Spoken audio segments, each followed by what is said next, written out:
Today we've finally got some time to take Nemo out for another outing, and we're going to really try and see if we can find some marine life. We've got a good location which we'll scout first with the aerial drone. Here's a map of the area. It's in Hervey Bay. There's a nice big drop off next to the shoreline here. Hopefully we can get in there. The tide's low, it's coming in now.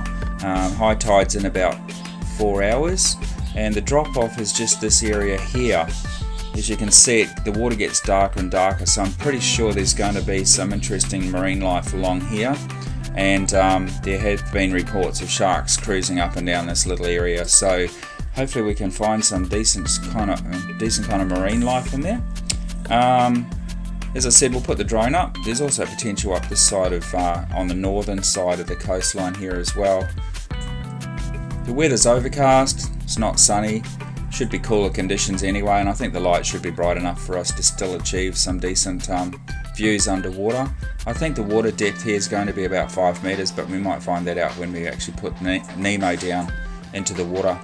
Alright, so let's go and do that now. The next thing we'll do is put the drone in the air and see if we can just establish the deeper holes and the deeper parts of the area here to investigate with Nemo. Down at the beach we're seeing all these birds. Okay, so we're lining up the shot.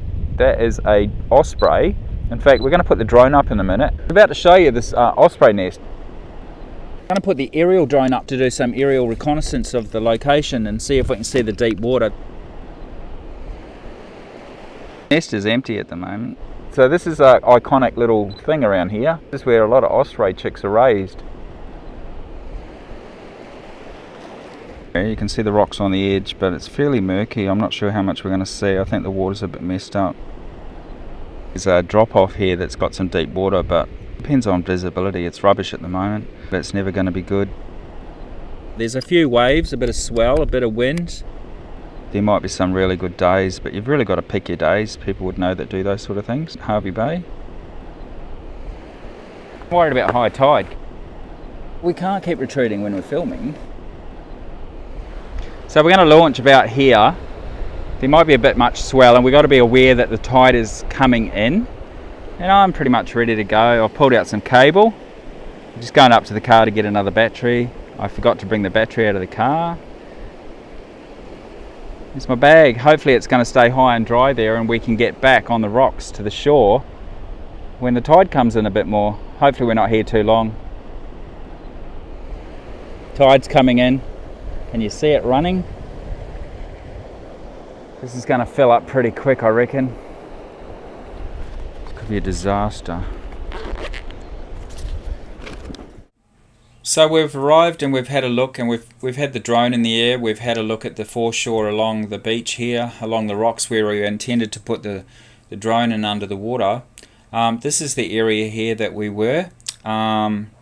Where the osprey was and everything. You can see there's a nice drop off as I showed you before, but the water was too murky. We could see that from the air, as you can see in the following video.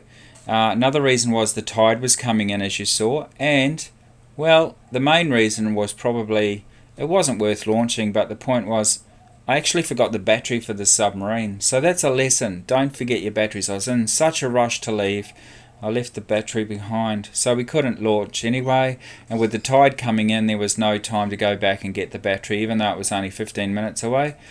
The water was rising.